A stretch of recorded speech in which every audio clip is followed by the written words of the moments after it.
The Red Lantern had always been a quiet place, the kind of bar where the jukebox crooned old songs to empty booths, but on that night, as Camille wiped down the counter for the third time, she felt it in her bones. She was being watched.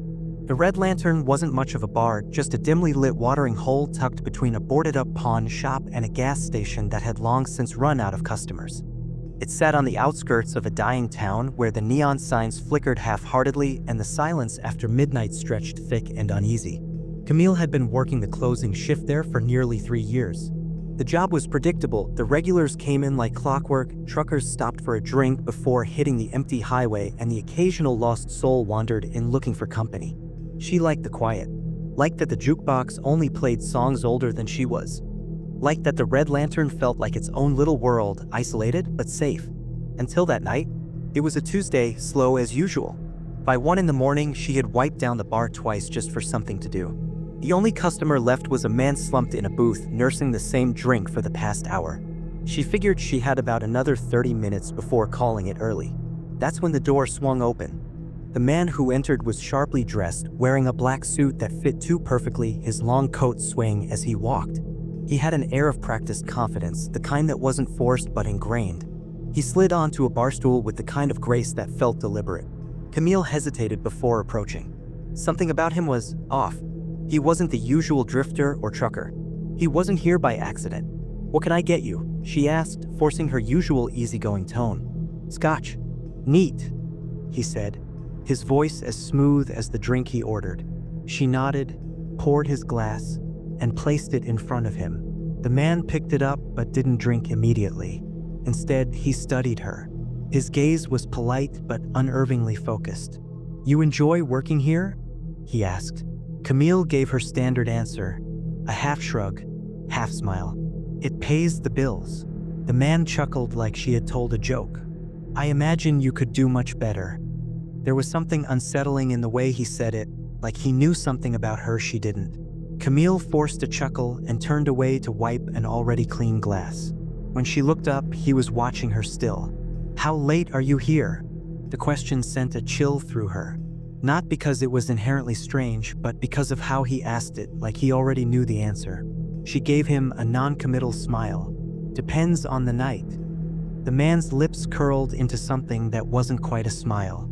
Then, without another word, he set a crisp $100 bill on the counter, drained his drink, and walked out into the night.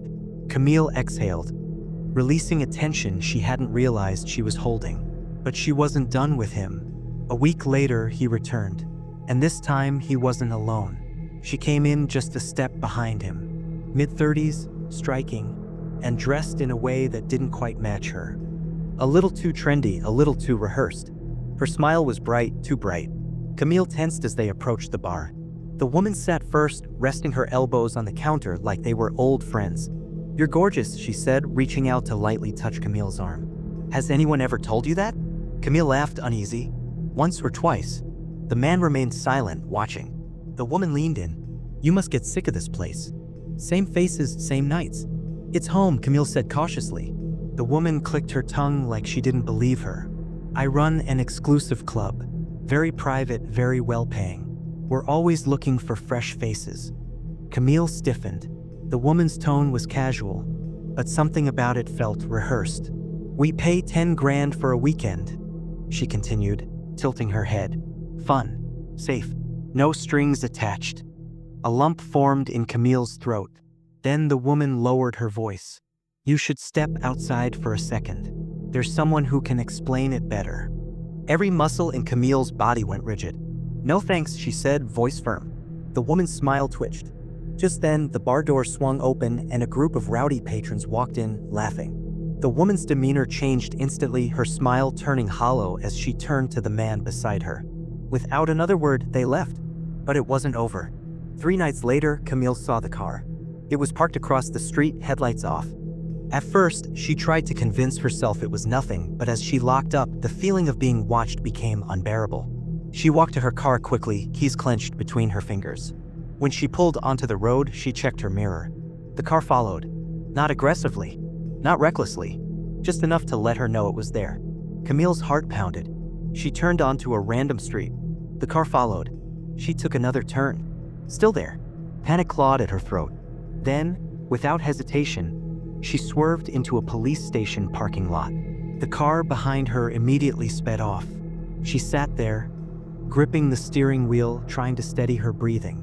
But it wasn't over. A week passed with no sign of them. Camille let herself believe it was done, that they had given up, until the woman came back. She entered just before closing, alone this time. Camille's stomach twisted. She quickly texted her boss. "She's back." The woman walked to the bar, folded her hands neatly, and smiled.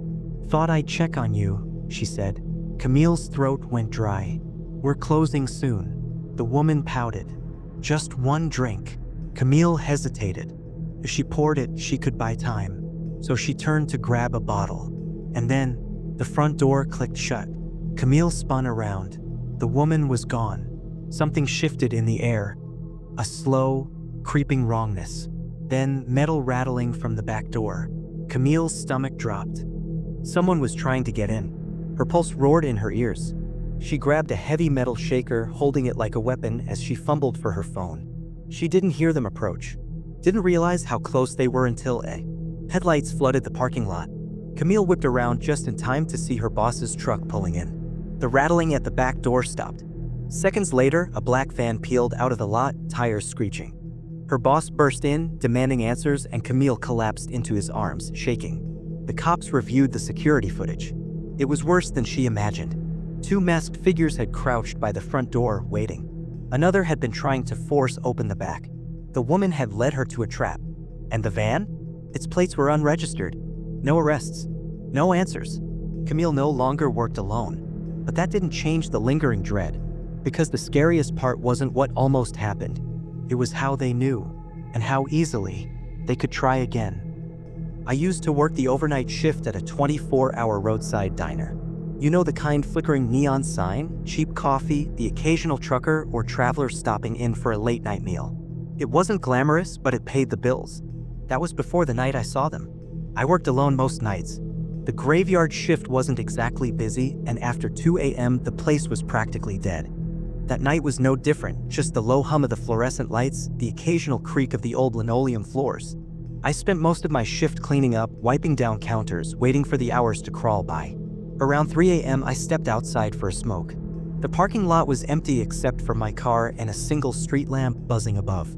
The highway stretched into the darkness, nothing but trees on either side. A faint mist clung to the asphalt. And then I saw it. A man, standing just beyond the reach of the light.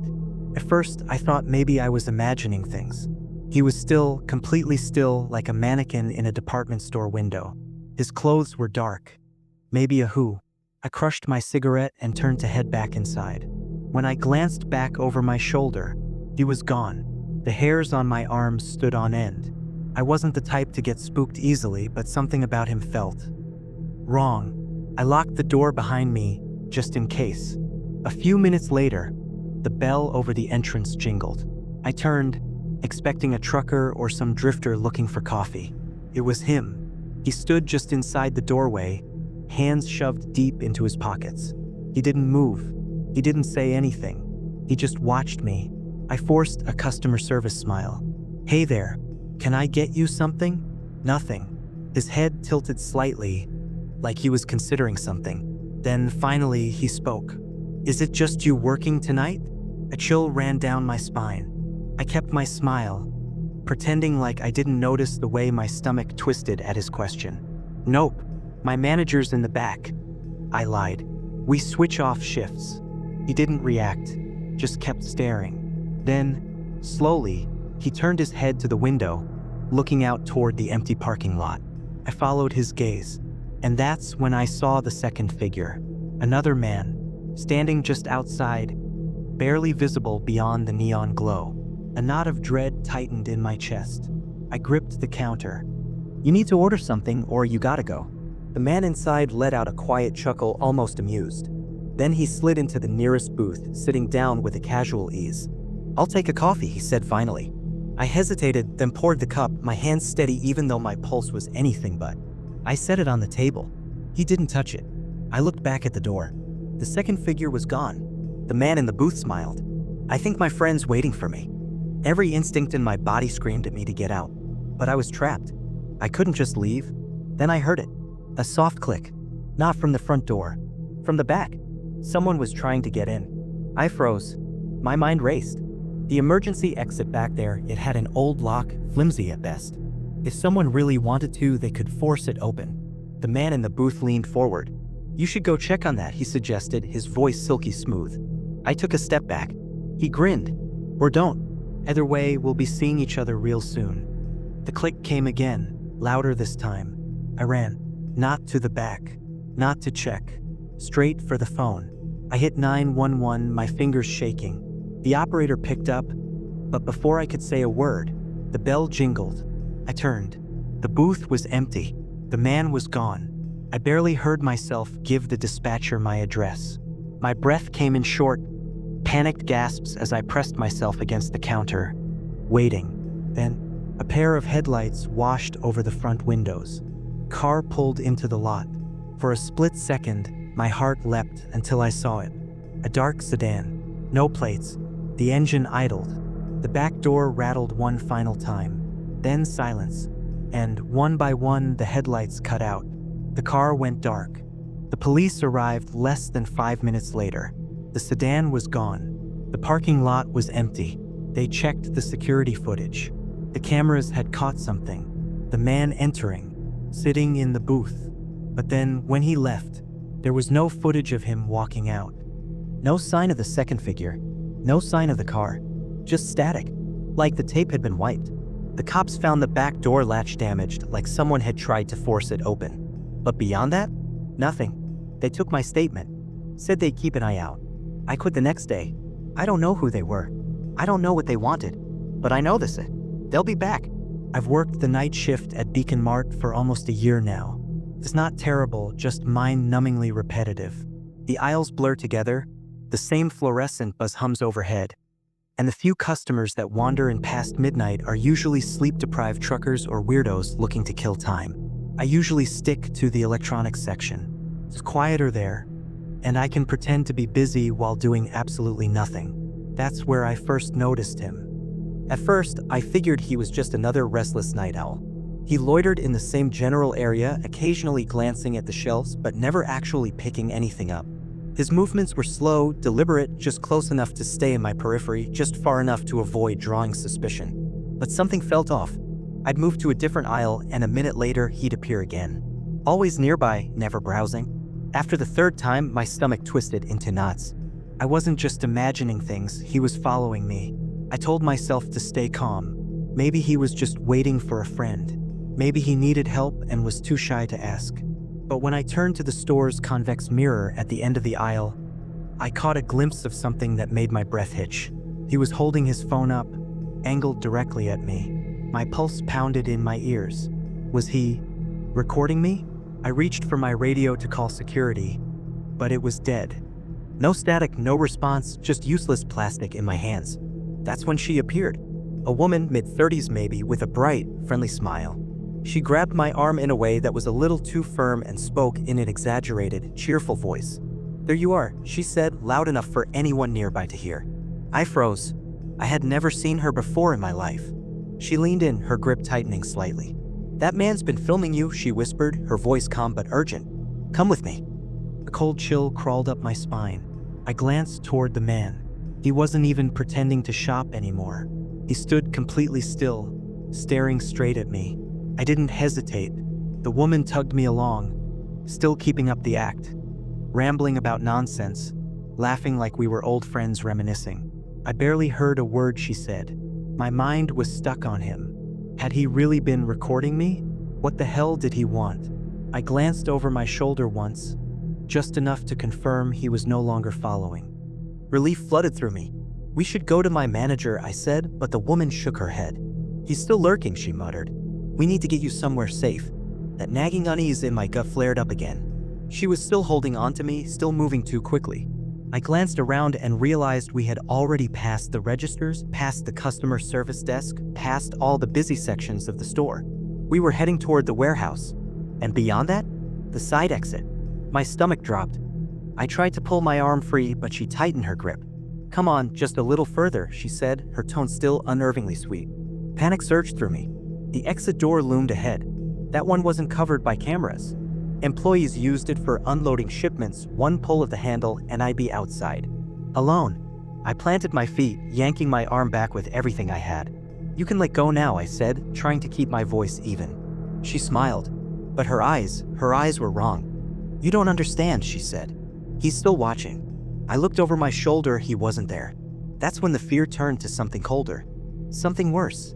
He wasn't watching anymore because he didn't need to. I was already right where they wanted me. I opened my mouth to scream, but before I could make a sound, she lunged. I barely dodged in time. Her fingers snapped shut where my wrist had been, missing by inches. I didn't think. I ran. I bolted toward the front, heart pounding. She called after me, first my name, then a desperate plea. "Wait, I just want to help you." My name. She had said my name. I had never given it to her. Terror pushed me forward. I sprinted past the checkout lanes, breath coming in ragged gasps. Then, finally, another employee. I ran straight to them, panting, barely able to choke out the words. "Call security." They did. But by the time security arrived, the woman was gone. The man was gone. Vanished. They checked the security footage. The cameras caught the man. His face was clear. But the woman? Every angle, every frame, her face was turned away. Like she knew where the cameras were. The police got involved. They classified it as an attempted abduction. Said the man would be easy to track down. That was 2 weeks ago. No arrests. No leads. Nothing. And the worst part? I still don't know how she knew my name. Whoever they are, they weren't strangers. They knew me. And I have a horrible feeling they'll be back.